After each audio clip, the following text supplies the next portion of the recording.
өткен сабақта үйге берілген тапсырмаларды қайталап алайық. Үйге қандай әнді қайталауға берген балалар? Отан деген. Ендеше қазір отан деген әнді айтатын боламыз. Қайталап үй тапсырмасы ретінде. Оған дейін біз дауысшылықты ойласып алайық балалар.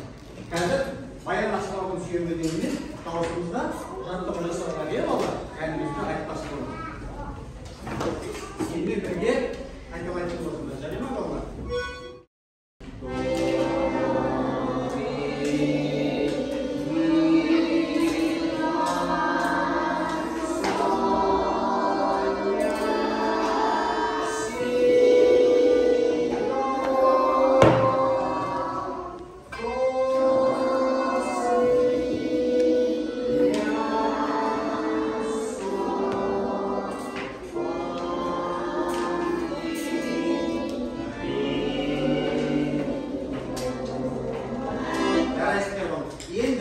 Енді балалар кітабымызды қоямыз, қолға ұстамаймыз.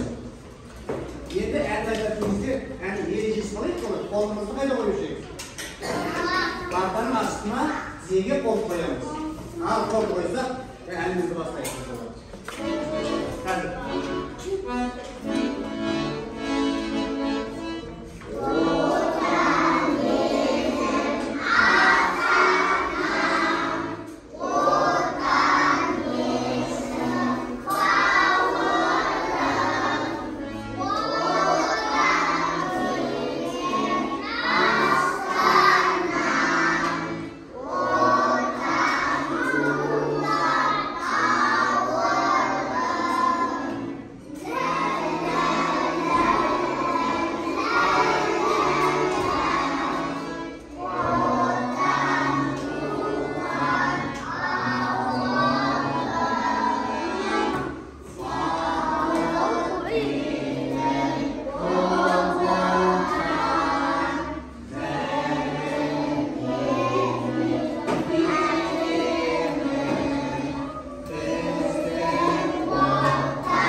Жақсы қайталап берген екенсіңдер. Енді біз бүгін жаңа сабағымызбен танысатын боламыз. Жаңа сабағымыздың тақырыбы балалар, тыңдаңдар бірінші. Мен және менің мектебім деген тақырып екен. Мен және менің мектебім. Балалар, сендер өз мектептерін жақсы көресіңдер ме? Ендеше осы мектеп жайлы өз мектептеріңді кім әңгіме бере алады? Мен. Ал айта қойсыңдар топ. Бір-бірден ал айта.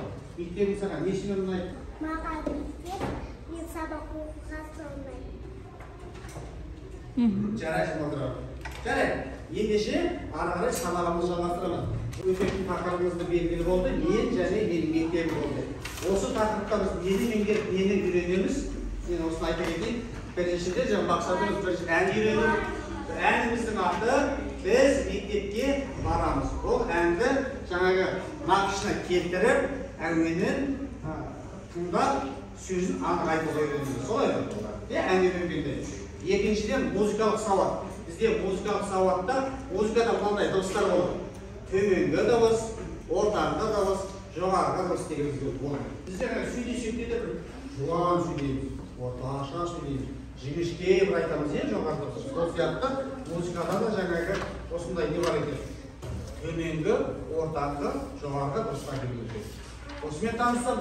Және де бүгін өтетін сабақтарға, дұрыстап ойындарға, сабақтың тапсырмаларын дұрыс орындауға дағдыланамыз. Ендеше қазір біз сабағымызды бастамас бұрын, балалар, сабақ сайын табылады. Тек мектептен табылады. Бұл не? Қоңырау. Біз мектепке бірінші сыныпта келгені осыны күнделікті қоңырауды сабақ сайын естіп отырмыз. Мектепте ұнайды ғой? Біздің тақырыбымызда бүгін мен және менің мектебімдегі тақырып болғандықтан сендер өз мектептеріңді жақсы көресіңдер деген ойдамын. Балалар, біз күнделікті сабаққа келгенде қандай құрал жабдықтармен келеміз мектепке? Қалай дайындықпен келеміз?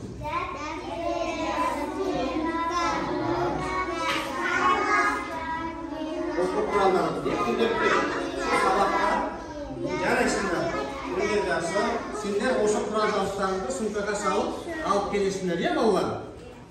Енді бізде мына екінші тапсырмаға көшейік, жаңағы музыкалық дыбыстарда төмен дыбыс, орташа дыбыс, жоғары дыбыстар дегенсіздер, иә? Біз кітаптарда тұр, бірақ енді экраннан көрсетейін, суреттерді қарасақ балалар, әртүрлі жан-жануарлардың суреттері тұр. Кітаптарын ашыңдаршы. Мен дәрі сендерге қалай айтып берейін. Мына жерде ең төменгі дыбыстар: до, ре, ми, фа, соль. До ең төменгісідағы, соль жоғары болып тұр, иә? 5 баспалдақ тұр. Мына жерде жануарлардың суреті тұр. Міне бұлбұл құстың суреті тұр, аюдың суреті тұр, үйрек, сиыр, ит. Енді осы жануарлардың ішінен балалар ең төменгі дыбыс дауысы. Ең төменгі баспалдақ орнына орналастырамыз. Мына жануарлардың ішіндегі ең дауысы жуан қайсысы?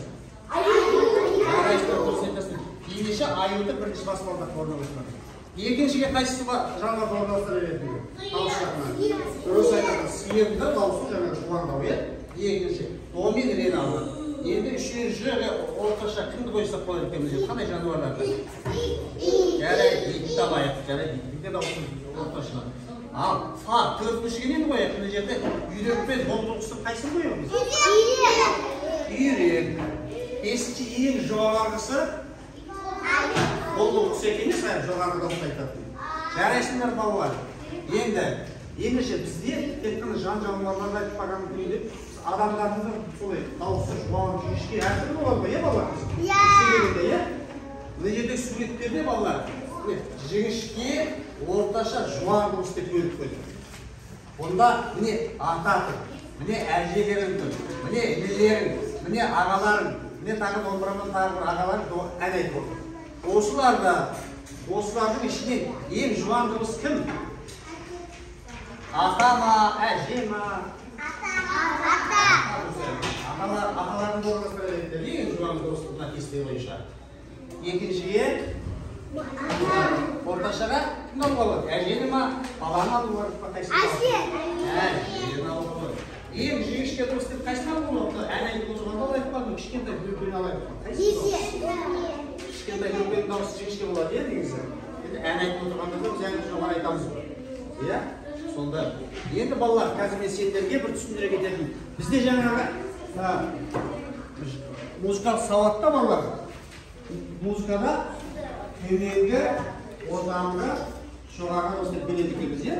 Сол туралы міне түсіндіріп баспалдақ бойынша, иә балалар? Келесі тапсырмамыз не? Жаңа әнмен танысуымыз.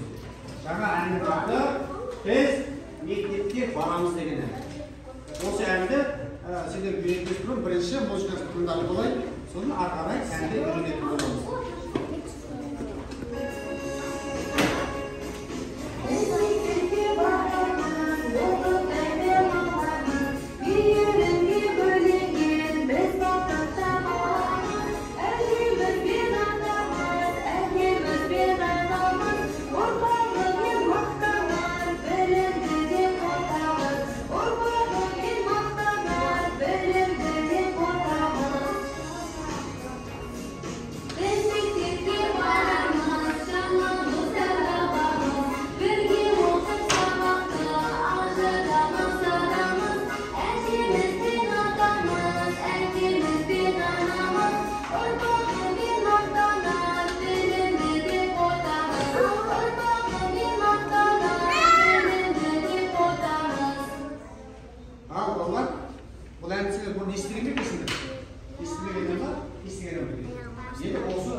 Бірінші балалар, мен сөзін бір куплеттің бөліп фразаға бөліп үйретіп олайын. Біз мектепке барамыз. Оқып білім аламыз. Мейірімге бөленген. Біз бақытты баламыз. Біз мектепке барамыз.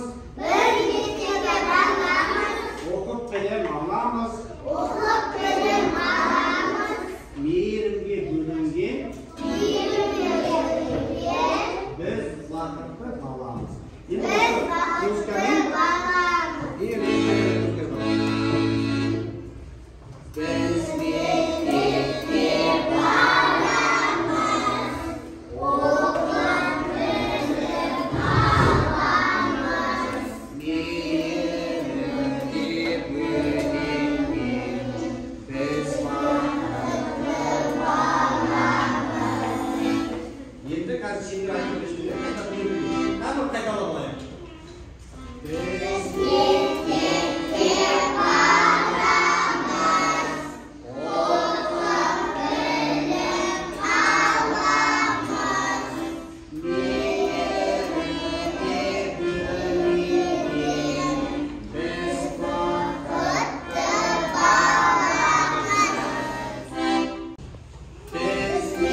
оқамыз. Ұрпағыммен мақтанар, елімді деп тоқтамас. Енді осы қайырмасын қандай болады? Әкемізге аттанамыз, әкемізге аттанамыз, ұрпағыммен мақтанар, білімді деп тоқтамас, ұрпағыммен мақтанар, білімді деп тоқтамас. Ал балалар, ән ұнады ма сендерге? Ән ұнады. Ол әнді үйде тағы қайталайтын боламыз. Енді келесі сабақтарда тағы қайталаймыз. Бүгінгі сабақ балалар ұнады ма сендерге? Бүгінгі сабақта біз нені үйрендік, нені білдік балалар? Өз мектебіміз туралы да білдік, иә ме? Хабарымыз тақырыбы біз мектепке барамыз дейді. Мектепті өз мектептен жақсы көресіңдер ғой? Біз мектепке барамыз деген әнмен таныстық, және де музыкалық сабақта нені білдік біз? Жұмыстардың төменгі, ортаңғы, жоғарғы жұмыстармен танысу. Жарайсыздар балалар, барлықтары сабаққа жақсы қатыстыңдар. Үйде осы әңгімені ұмытпай қайталап жүріңіз. Сау болыңдар.